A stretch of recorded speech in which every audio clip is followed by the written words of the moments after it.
everyone, and welcome to my sewing room. Today we're going to talk a little bit about the Bernette B68, so don't go away.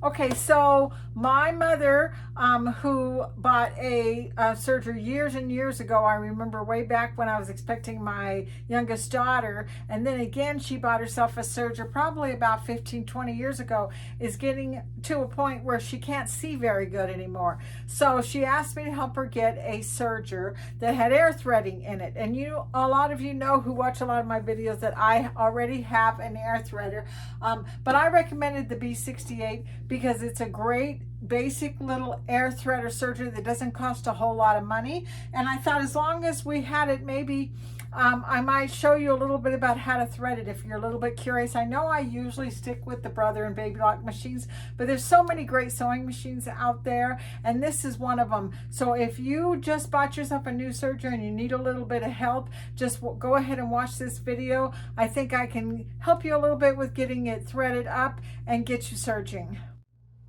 Okay, so we're in front of the serger right now. This is the B68 airlock from Bernette, and it is a 5-thread, so it does do a cover hem, but today we're just going to do a 4-thread. The first thing I'm going to do is I'm going to put all of my tensions on 0, and then I'm going to, down here is where the air shaft, the thread goes through, is pulled through by the air, and I don't know right word for it is, but basically it closes in a path, and then it pulls the thread through. So in order to close that path, I need to take this lever right here and push it over, and then I'm going to turn my flywheel and it's going to click.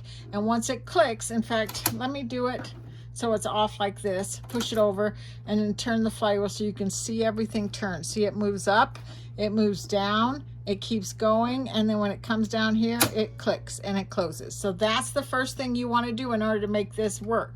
So then the next thing we're going to do is we're going to thread it. So I'm going to move it up just a little bit here, and I'm going to put my thread through the red path. The red path is the lower looper. So we're going to do the lower looper first, and we're going to come down here. And I know with most sergers you have to do the upper looper first, but this one, because the thread literally goes through the loopers, it doesn't really matter which order you do it in. So then I'm going to take my thread and I'm going to put it down in here so it gets in there really good. I want it to go down about 1 inch, and then I'm going to push the button and it should grab it and pull it through.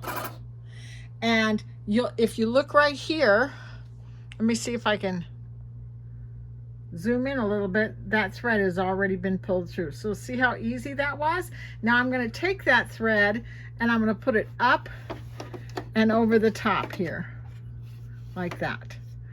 So that's in that looper. Now let's do the other one. So let's just go back out again. And here's my thread. And I'm going to go up here. I'm going to go under this part right here and pull down, and then I'm going to put it into this right here. Let's see, in the blue one, and that's the upper looper. And I know the directions say to not wet it, but I do sometimes because it puts a little weight on the end of the thread and puts it in there. And then I'm going to push it, and I'm going to push it again. Sometimes I need to make sure it's not hooked on anything. And then watch for it to come out of this part right here.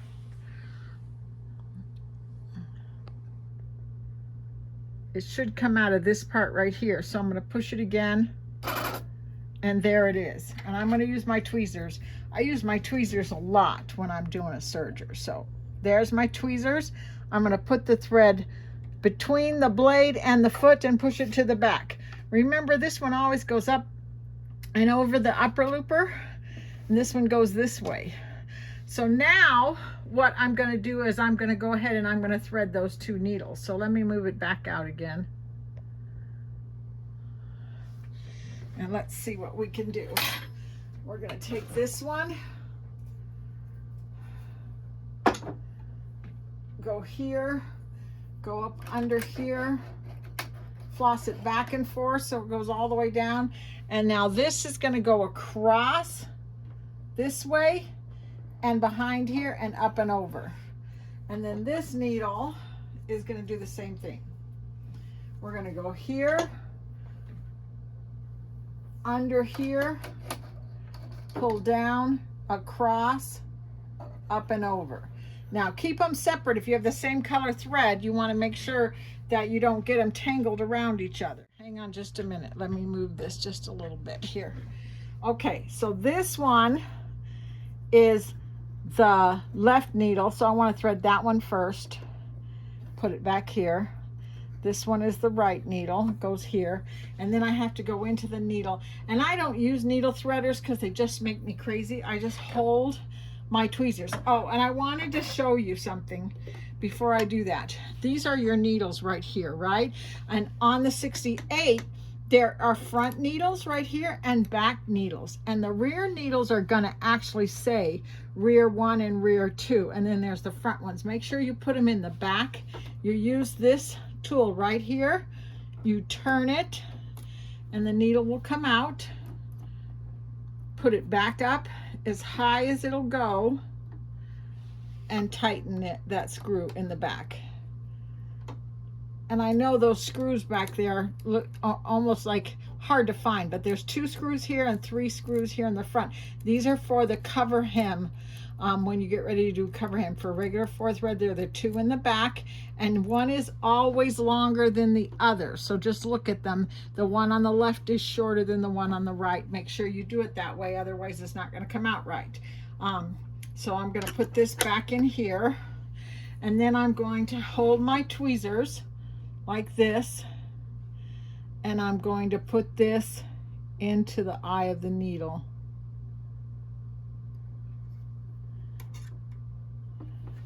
Even with the camera between me and the machine, I was able to do that. So it's not as hard as you think it might be. I'm going to trim this thread.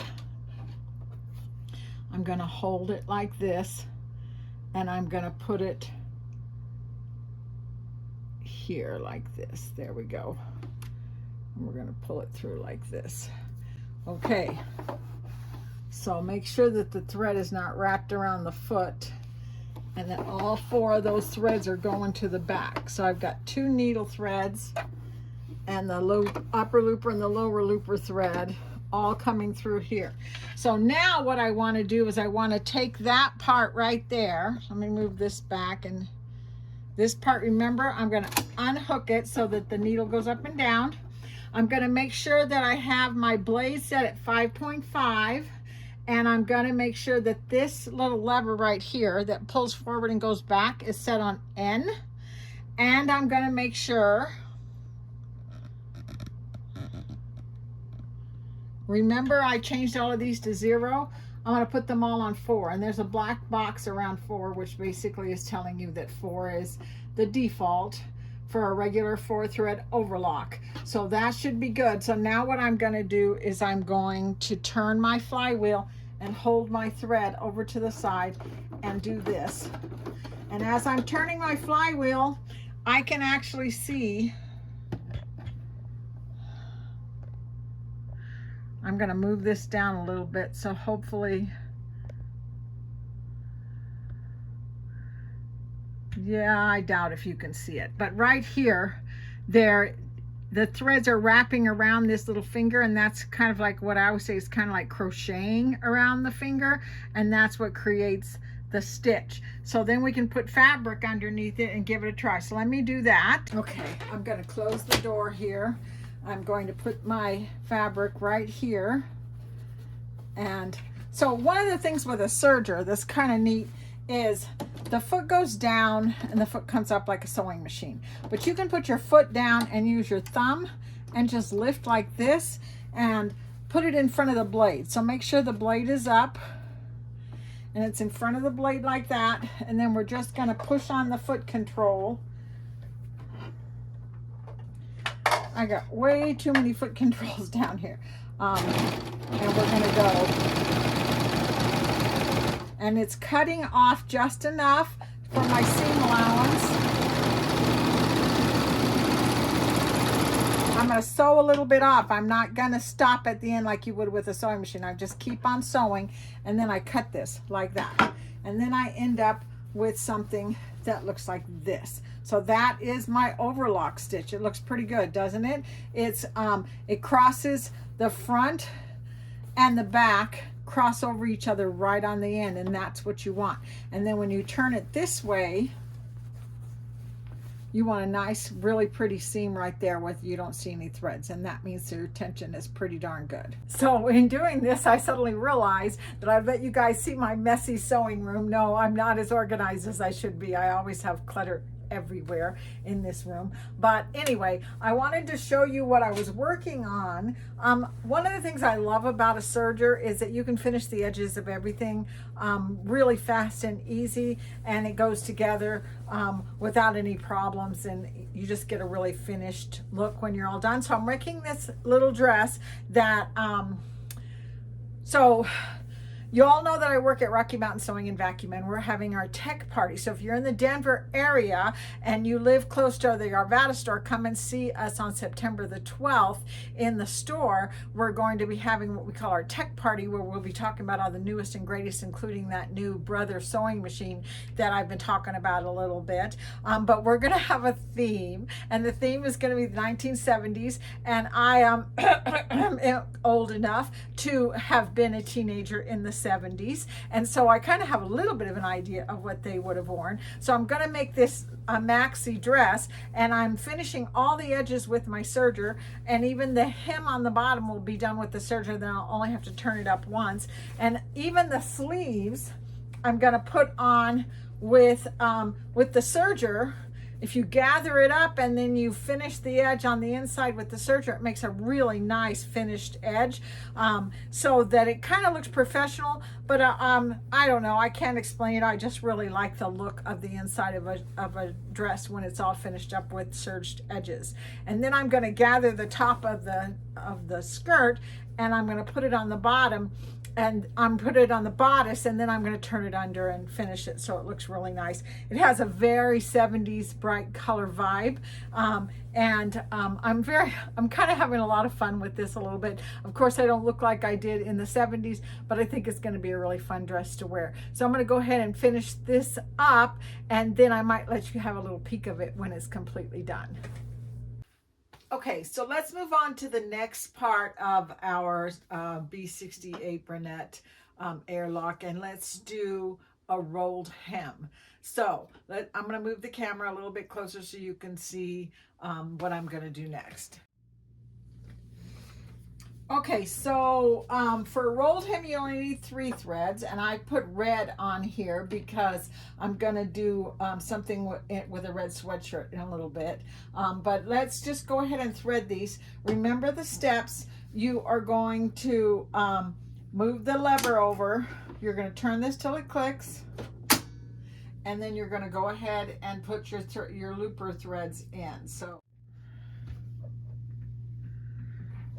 Okay, so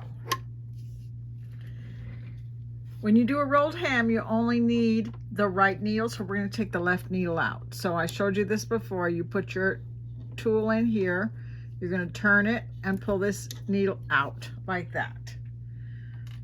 And then we're going to go ahead and we're going to thread this needle.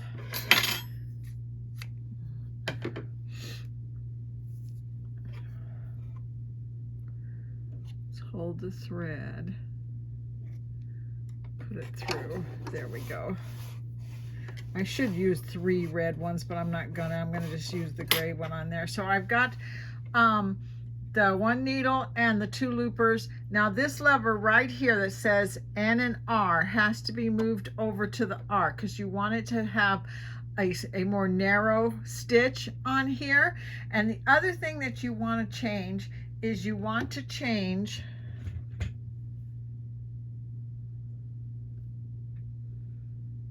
this tension knob right here to be a little bit higher. Usually it's going to be somewhere around 7 up here. I just leave the other 2 where they were on 4s, and then we're going to go ahead and we're going to sew this rolled hem. Right here, this is your stitch length knob. This is your differential knob. So the stitch length needs to come all the way down to 1. If you don't make it short, your rolled hem is going to look different. It has a lot to do with what fabric that you're sewing on. So just for fun, let's change it. I'm going to put it on 2. Well, let's make it a little bit on the other side of 2, almost to 1, but not quite so close together. So you can see what the stitch is going to look like. And then after that, I'm going to change it to 1 so you can see the difference.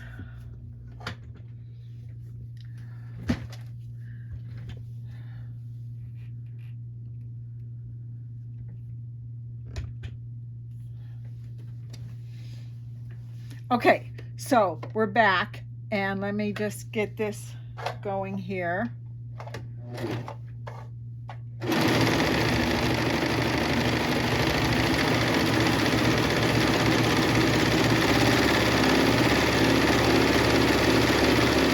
I'm cutting off just a little tiny bit with the blade. Usually you want to let it cut some, because if not, then it'll loop and it won't look the way you want it to look.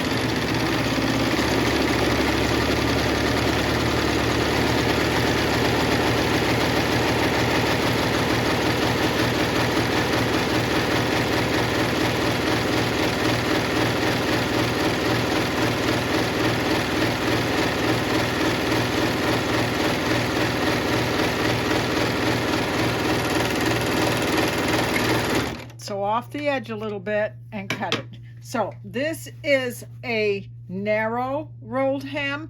It rolled it under because I tightened the tension, but it's not quite so close together as it would be if I made it into a 1. So let's do a 1.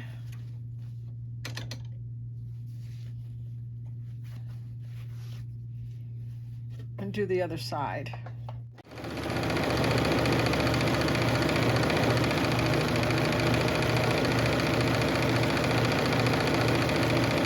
Okay, so that is a really close together rolled hem. I don't know that it looks a whole lot different than what it looked before. What I'm going to do is I'm going to take my tensions and I'm going to move them back to 4.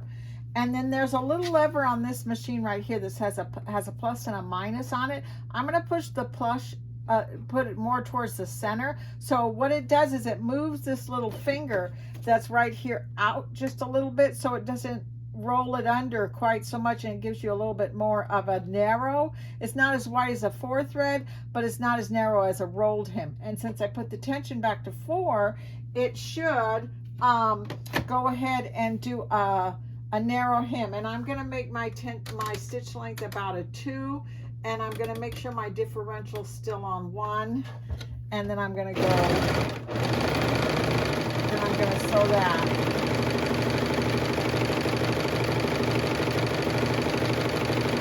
And then I think what I want to do is I want to put it back on 1. I'm going to tighten the tension just a little bit. I'm going to bring it up to 6 and move this back to closer to minus, but not quite so far.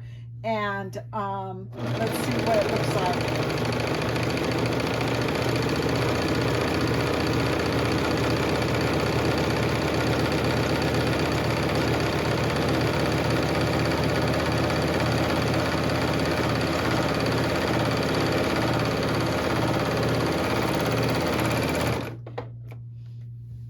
Okay, so what I was trying to do was show you some different options for doing a narrow or a rolled hem. The first one that I did was the rolled hem, where it was close together. That's really good for napkins and tablecloths, and maybe some scarves if the fabric isn't too thin. This one here is the flat one that I did. That's nice for the edge of baby blankets and things like that. So you could use some pretty thread and you could go around the edge and make a receiving blanket, and that doesn't make it so harsh, because when it's really close together and rolled under, sometimes it makes the edges a little hard. This makes them soft, but it still finishes the edge really nice. And then this was the last one I did, where I turned the tension back up a little bit, but I didn't make it quite so high. I didn't make the stitch length quite so close together. I kind of like the way this finishes out the scarf I'm making right now. Not too intense, but still rolled under. So play with those levers. Play with the plus and the minus on here. Play with your differential a little bit, your stitch length. Try it on a couple of scraps and see what you end up with. Okay, let's see if we can't switch this over to a cover hem now. So the first thing we're going to do is we're going to open this, and I'm going to take this out. One of the things you have to do when you do a cover hem is you have to lock your upper looper down. And so we're going to turn the flywheel so the upper looper goes all the way down, and once it goes down, there's another lever down here on the bottom. I don't know if you can actually see this lever. Let me see. I'm going to move this down just a tad. There. This is the lever that closes the channel for threading. This is the lever for the upper looper. So once you get your upper looper down, move this over, and that will keep the upper looper from moving up and down. The next thing we have to do is we have to take the blade down. So I'm going to pull on it like this, and I'm going to spin it so that it goes down. I actually need to blow on this a little bit because I got some red fuzz all over it. Okay, so that's down. This has to be in the R position, because when you close this back up again with the table on it, the table won't fit on it if it's on the N position. That's the only reason why you have to move that. This part right here has to come off. So we're gonna pull it off, and I'm gonna, let's see if we can turn it just a little bit this way. Pull this off, put this one on. It looks like this. It's a little flat table. You got it with your machine. So we're going to slide it so it fits here and push. And then when we close it, see how it just fits closed like that right over it when this is in the N position, the R position. So now we have a flat surface for a cover hem. The next thing I got to do is move these needles. So what I'm going to do is I'm going to grab the needles, and I'm going to unscrew both of these screws here so the needles come out. Okay, then to put them back in, remember we talked about the front screws? So we're going to put now, do you want a wide cover hem or a narrow cover hem? If you do the first one and the last one, you'll get a wide one. If you do the second and the third one, you'll get a narrow one. If you do the first and the second one, you'll get a narrow one. So I'm going to make it wide. It just makes it easier to cover up that hem space. And remember, push up as high as it'll go. So I got the two in the front. This foot works just fine for a cover hem. That's all right. Now the next thing we need to do is we need to change the thread. So let me go ahead and move this up and back. Okay. So let's cut the threads. And I'm going to do this on a red sweater. So I want my needle threads to be red. So I'm going to put red here and red here. And then all I have to do is do a cover hem thread. And so that's the last one down here. And then this is going to go into the purple one, which we haven't used up to now. So we're going to go purple down, and I'm going to pull those threads out from before. And we're going to close that channel back up again. So remember that you have to push this over, turn your flywheel till it clicks. Put it in the cover hem. This is gray because I don't have another red one, but it's okay. Shouldn't make that much difference. We're going to do that until it comes out of this part right here. That's your cover hem. The cover hem one just kind of hangs down. You don't have to bring it up and over or anything. Just let it hang down. And then we're going to do both of our needle threads. So let's do one needle thread here.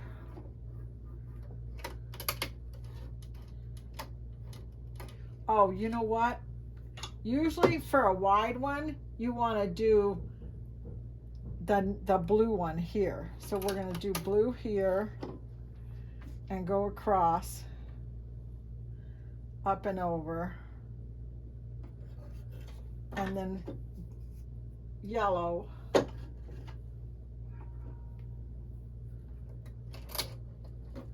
up and over.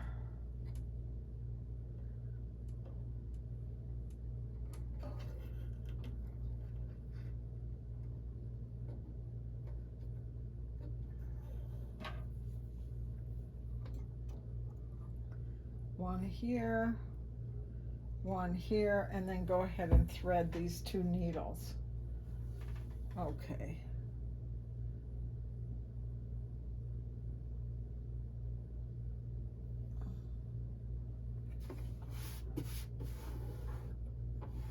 Whoops. Come on. So there's one there.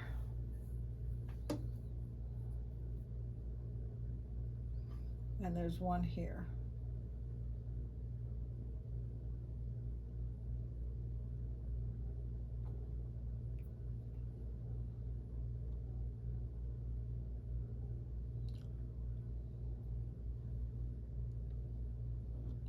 Oh my goodness. I was just bragging about how easy it is to thread these needles, but I'm having trouble getting this one in here.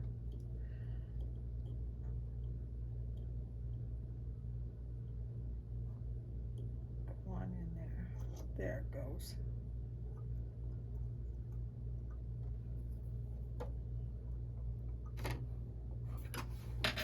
Okay. Put both of those underneath like that, and then we can go ahead and close this. Oh wait, let's open the channel, close it. There we go. Now all we have to do is get a piece of fabric and put it under there. Okay, so I'm going to adjust my tensions just a little bit. I'm going to put the yellow one on 2.5. That's the left needle, and the blue one is the right needle. I'm going to make that 4.5, and I'm going to leave my cover hem on, I'm going to put that at 2.5. Let's see how well that does. And we're just going to take some fabric. So I have some scratch red fabric here, and I'm going to fold it over, and we're going to just put it under. And when you're doing a hem, you want to kind of feel for where the end of the hem is at, and then measure. So I've got this at 1 inch right here, so that's about where I want to leave it at. I'm going to put it down, and I'm just going to start to sew.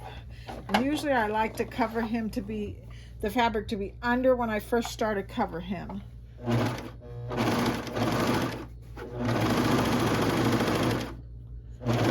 And I cross my fingers and I pray. Yeah, sometimes cover hems are a pain, but it looks like it's working, so let's just keep going.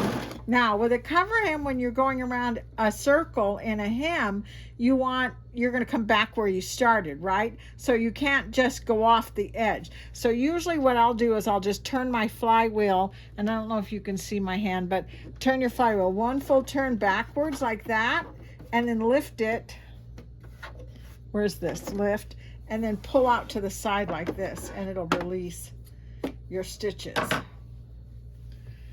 And there's my cover hem right there. Let me see if I can get this where you guys can see it. There's my cover hem on one side, and it's gray on this side. And obviously I didn't go right to the edge, but I got a cover hem and it stretches. And that's the important part of doing a cover hem, is that your fabric still has a stretch to it on the bottom of your t-shirt. So I'm going to go ahead and I'm going to hem my t-shirt. Okay, so here's the dress I promised to show you. I'm not going to stand up and let you see, but it is a maxi dress that goes all the way to the floor. And I added this little crisscross here, which was very popular in the 70s. I think it's a fun dress.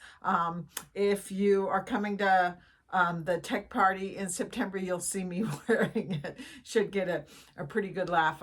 I look at it and I think, oh my gosh, it's really ugly. But anyway, I just wanted to show it to you what it looked like. Also, I didn't get the sweatshirt finished. I'll give you a little peek. It still needs a neckline on it. It's got little penguins down the front of it. It's a fun little sweatshirt. I started to put the cover hem on here across the bottom, and it still stretches and it looks really good, but I think I've decided I'm gonna go ahead and rip that out and put a band around it like you would see on a regular sweatshirt. One of the reasons why a lot of people watch my channel is because I tell you the truth, and I struggle a little bit with cover hems. I think they're fabulous on these machines, and if you can make them work for you, then absolute kudos to you.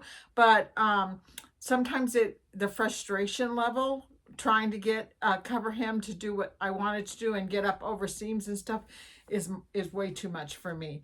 And so rather than sit there and fuss with it and pretend like, oh yeah, I can do this, this is wonderful, I'm going to tell you the absolute truth. I've decided I'm going to cut the bottom off of this and go ahead and put a band on it, and I think I'll be happier with it. But I just wanted to show you a little bit more about what it is to have a serger. Sergers are wonderful. They're a little bit intimidating, so some people don't want to go ahead and get one. The air threaders are absolutely fabulous. For absolutely years, I put off getting an air threader, and I'm really glad that I have one, and which was the reason why I got one for my mom. So if you have a new serger and you're just learning how to use it, I hope this video was very helpful. And we'll get back to the Brothers sewing machines. I know that new one is coming out, and as soon as I can get my hands on it, I'll show you some of the really cool things on it. In the meantime, I hope you're having a great summer, and I'll see you next time. Bye-bye.